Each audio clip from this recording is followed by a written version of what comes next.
Hi YouTube family, Redhead Metal Diva here, reducing red, bringing you, so it's something different, bringing you my week 29 post-op VSG surgery update. Not much change on the scales from week 28 to 29, actually no change. So, numbers. Highest rate 248.6. Day of surgery 229. You know guys, I've been saying 226 like for almost every single video, but I actually found my sheet from the beginning and it was 229. So I don't know where I changed, why I changed.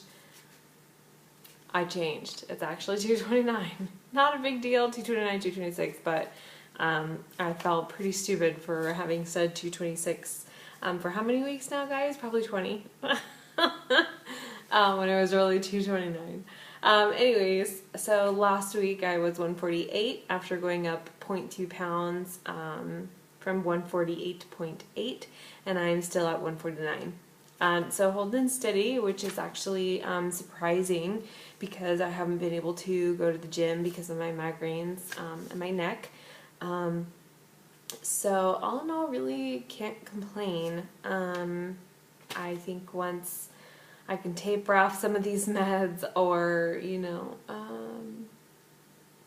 eat some more fiber or something, those 0.2 pounds will be gone. Anyways, so Jaybird June and July before I forget, and sorry that I missed you guys last night and that this is a day late again. I promise it'll be on time next week.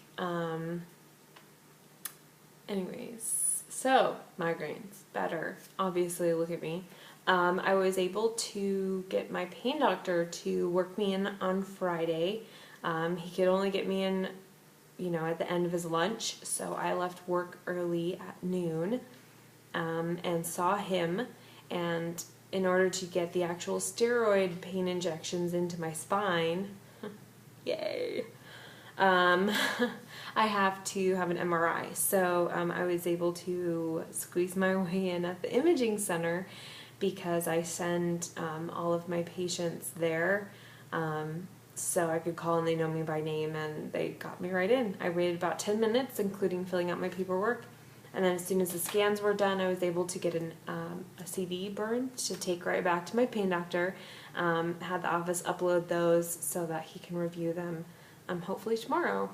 But so my pain doctor worked me in and, you know, injected me like 500 times again with painkiller stuff all over my neck and my shoulders. You can kind of see some of those bruises. They're kind of bad. Not too bad on this side. There's a little one there. A couple back there. Anyways, but it helped me stop my migraine cycle, you know, which is amazing. And then also the medication he's had me on for over a week now, I think is starting to work, because even though I do still wake up every morning with a migraine, it's nowhere as severe as it has been previously. So I'm really excited about that. Glad to kind of be getting back to normal. I'm not back to normal. It still stinks, but obviously after a whole month of being in agony, this is better. It's better. And I can't wait to get back to normal life. I miss the gym. I miss being on the loser's bench. You know, I have about 15 pounds, almost 15 pounds to go to be at my goal. And I know I can make that before 9 months if I can get back to the gym. If I can't get back to the gym, it's just not going to happen, because I'm pretty set in the amount of calories and fat and protein and sugar and whatnot that I eat. And so that's why I'm able to stay steady at 149 despite not exercising. But in order to lose, I'd either have to not eat or go to the gym. And I have to eat to get all my protein in and everything like that, and to live, obviously. So I'm going to be staring at 149 for however long until I can get my neck figured out. And get back to life. I miss it. I really did not ever want to get out of the routine of going to the gym because it's part of being healthy, and I enjoyed it. It relieves stress. You always felt better when you left, and obviously it helps you be healthier. It helps you function better. Your GI tract functions better. Everything's just better when you can exercise.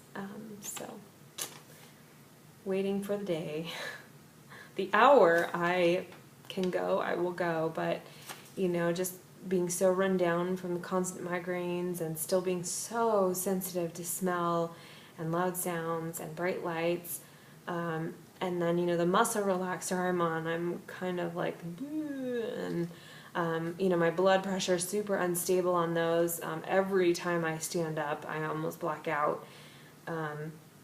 So not sure if that's only the muscle relaxer or if it's some of the painkillers as well, but obviously not a safe workout environment.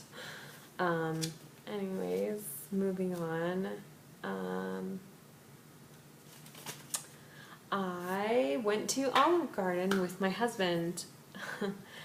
He is part Native American, part Italian, and that boy loves him some carbs.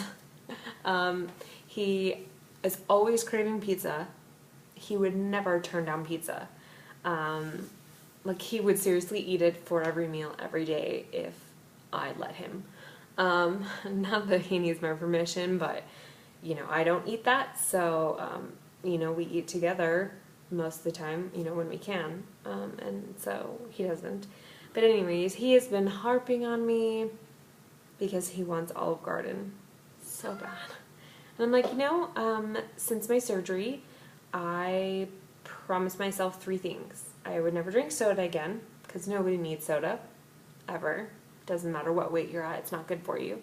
2, I would not eat bread, which really isn't that difficult because, I have that weird saliva thing. I don't break down bread well. So that's really not a huge thing for me to give up because I didn't really enjoy bread before. And 3, pasta. And I did eat a lot of pasta, mostly because of my husband, and because it's easy and it's cheap and it's everywhere. But those are 3 things I promised to not ever bring back in my diet because I don't need them. Really, nobody does. So I haven't been going with him to Olive Garden. Well, he hasn't been going. But finally I decided I would relent and go with him to Olive Garden, thinking I could just order a side of chicken breast and some vegetables at the least. But I got there, and there was something on the menu. There wasn't a picture of it, but just the description was great. Garlic, rosemary, chicken breast. Garlic, rosemary, chicken. One of them. Anyways, it was delicious. It's supposed to come with garlic mashed potatoes, but I got asparagus instead. But basically, it's these 2 little chicken fillets, little chicken breast fillets, on top of a bed of spinach, roasted in like a white wine reduction garlic sauce, and then asparagus. Oh, it was so good. Huge chunks of garlic, whole, cloves or whatever the sections of the cloves are. And the asparagus was perfect. The spinach was fresh. It was great. The sauce tasted fantastic. And it was only 540 calories for the whole meal. And, when I go out, I've never eaten a whole meal since the surgery. So I actually get 2 meals out of it. And for $13, 540 calories, that's great for Olive Garden, guys. That's fantastic. So if anyone out there is feeling sad because they can't, fit in at some of the restaurants, they seem to be having better options. So I was really glad about that, and it was delicious, and I'm going to have the rest for lunch tomorrow at work. Let's see. My husband kept his job. I think I told you guys last week about the 19-year-old manager that asked to sell him pot at work. And then also told him that he smokes on the premises on his breaks and then comes back to work. Which, to each their own, but not in a professional establishment. Completely inappropriate, completely unprofessional. bad for business in so many ways. But he wrote an email to the company, just saying, thanks for hiring me, love the restaurant, love the menu, love the customers. However, I can't work under these conditions. A manager trying to sell me marijuana on my first day, really not cool. Working while under the influence, not cool. Possibly giving away alcoholic beverages to his underage friends, not cool.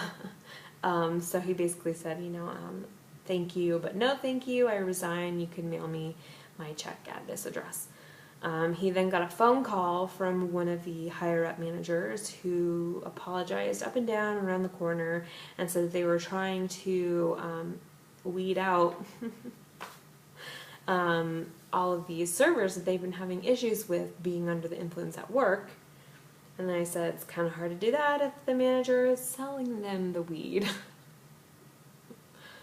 And, obviously letting them smoke or be under the influence at work. So she said, please don't go. We're going to address this. We've been trying to fix this problem, blah, blah, blah. So he worked a few days. And then the manager told him, your next shift is going to be with this manager. He's been spoken to. There should be absolutely no repercussions. If there are, that's inappropriate, let us know, whatever.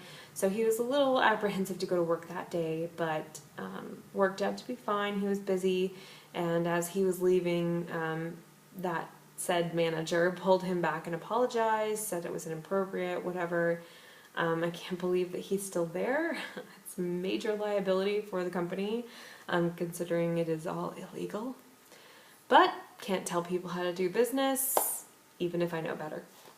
So he's working, which is good because I need to start saving for my surgery, which is in less than 5 weeks. Yay, breast reduction. Because I have to pay my deductible plus my co-pays and additional facility, surgeon, or anesthesiology fees. So I need to start saving money and paying rent and all the bills. I cannot do that.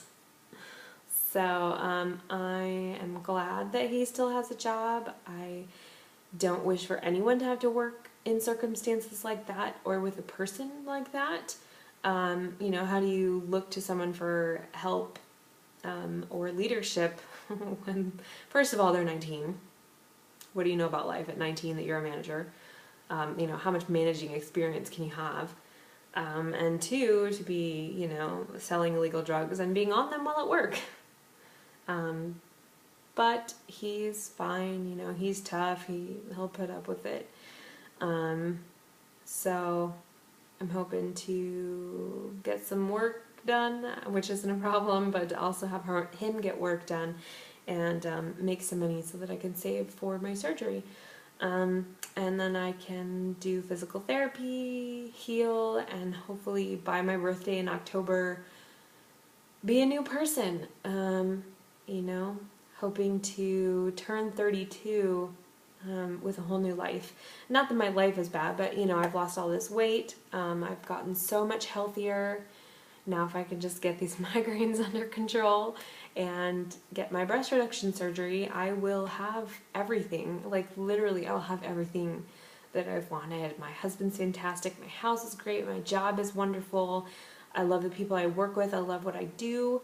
I do have some cute clothes, even though that's just a bonus, but my blood pressure is still down. My heart rate is still normal. My eyes aren't changing as fast. My autoimmune condition is in remission. Just so many really wonderful things have happened, and if I could just kind of, nip 3 things, off my list, money issues, breast reduction, migraines, if I get those squared away, like literally, guys, I'm gonna have the perfect life. Not to rub it in anyone's face, but it's really fantastic, and I'm really grateful. So yeah, all right. Ooh, I have to go. Thanks, guys. See you next week on time, I promise. Bye.